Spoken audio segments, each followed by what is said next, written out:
शंकर और दामिनी की शादी को 11 साल बीत गए थे। उनके 2 बच्चे भी थे, नीलेश और खुशी। मम्मी, कल स्कूल में पेरेंट्स टीचर मीट है। आपको और पापा को दोनों को आना है। पापा, आप आ रहे हो ना? नहीं, मैं नहीं आ पाऊंगा, तुम्हारी मम्मी आएगी। तू तो जानती है ना खुशी, पापा के पास कितना काम होता है। वो थोड़े बिजी हैं, पर मैं आऊंगी ना। और पता है, मैं तुम दोनों को आइसक्रीम खिलाने भी ले जाऊंगी। पक्का मम्मी? हाँ हाँ, क्यों नहीं। दामिनी हमेशा अपने बच्चों का मूड सुधार दिया करती थी, पर वो खुद भी शंकर के बर्ताव से परेशान थी। शंकर को परिवार के साथ समय बिताना पसंद ही नहीं था। वो ऑफिस से लौटकर अपने दोस्तों के साथ बैठा करता था और यहाँ बच्चे अपने पापा के आने का इंतजार किया करते थे। पेरेंट्स टीचर मीट में दामिनी अकेले गई। वहां सभी बच्चों के मम्मी डैडी दोनों आए थे। ये देखकर खुशी और नीलेश उदास हो गए थे। क्या हुआ बेटा? पापा कभी नहीं आते। मेरे दोस्त तो पूछते हैं कि तेरे पापा हैं भी या नहीं। पापा को हम पसंद ही नहीं है। ऐसी बात नहीं है बेटा, पापा को तुम दोनों बहुत प्यारे हो। तो फिर वो हमारे साथ समय क्यों नहीं बिताते? वो बिजी है ना। क्या बिजी? अगर पापा काम नहीं करेंगे और तुम्हारे साथ खेलेंगे तो घर कौन चलाएगा? तुम्हारे लिए नए कपड़े कौन लाएगा? खिलौने कौन लाएगा?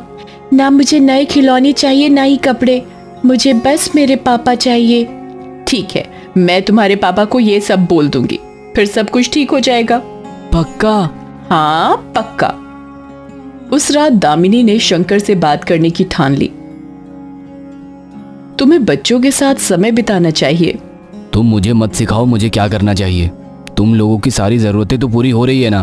पर खुशी और नीलेश दोनों को अपने पापा का प्यार चाहिए। अरे उन्हें कोई नया खिलौना खरीद दो, वो ये सब भूल जाएंगे। पता है आज खुशी ने क्या कहा? उसने बोला कि उसे ना ही नए खिलौने चाहिए, ना ही कपड़े, उसे अपने पापा चाहिए। अब बोलो, क्या बोलूं खुशी को? तुम बेवजह ये सब बात बढ़ा रही हो। हाँ, क्या मैं तुम लोगों को समय नहीं देता? अच्छा, कब दिया था?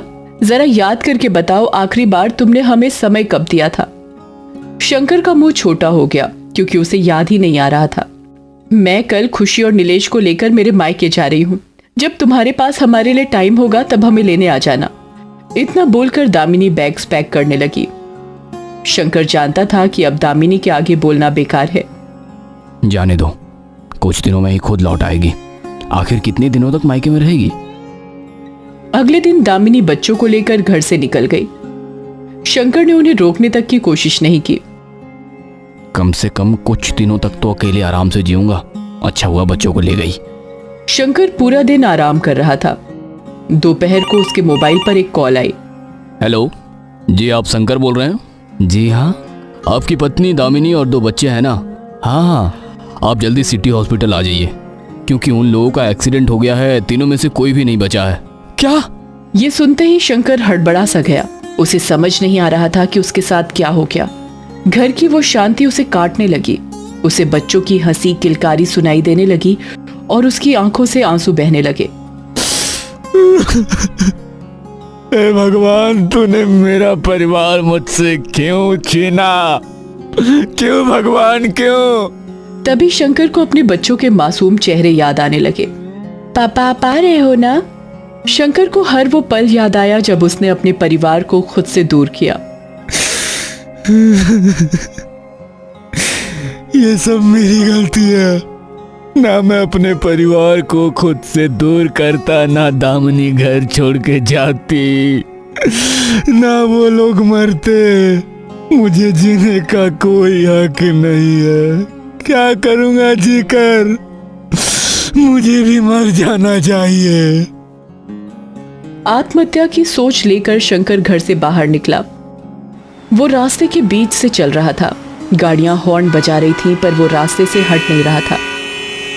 चलते चलते शंकर एक पहाड़ पर पहुंचा। आज इसी पहाड़ से कूद कर अपनी जान दे दूंगा। मेरे बच्चों में आ रहा हूँ। शंकर कूदने ही वाला था कि अचानक आसमान में बिजली कड़कने लगी। शंकर, मरना चाहते हो? वो भी उस परिवार के लिए जिन्हें तुमने कभी समय ही नहीं दिया। हाँ, मैं मेरी गलती समझ गया। मुझे मरना है, मुझे मरना है। रुक जाओ, भगवान तुम्हें एक मौका देना चाहते हैं। तभी शंकर के सामने एक चक्की आ गई। इस जादुई चक्की को जितनी बार घुमाओगे समय में उतने दिन पीछे चले जाओगे। शंकर ने यह सुना और उस चक्की को 2 बार घुमाया।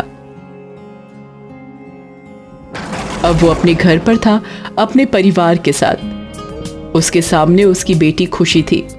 पापा आप आ रहे हो ना? खुशी को सामने खड़ा देख शंकर दंग रह गया। उसने अपने आंसू पोंछे और खुशी को गले लगा लिया। हाँ बेटा, मैं जरूर आऊंगा। लगता है आज सूरज पश्चिम से निकला है। चाहे अब दामिनी कितने भी ताने मार ले, शंकर को उसकी कोई बात बुरी नहीं लगेगी, क्योंकि एक बार वो अपने परिवार को खोने का दुख झेल चुका है। शंकर को जादुई चक्की की वजह से दूसरा मौका मिल गया अपने परिवार के साथ वक्त बिताने का। पर हर किसी को ये मौका नहीं मिलेगा, इसलिए समझदार बनिए और अपने परिवार को समय दीजिए।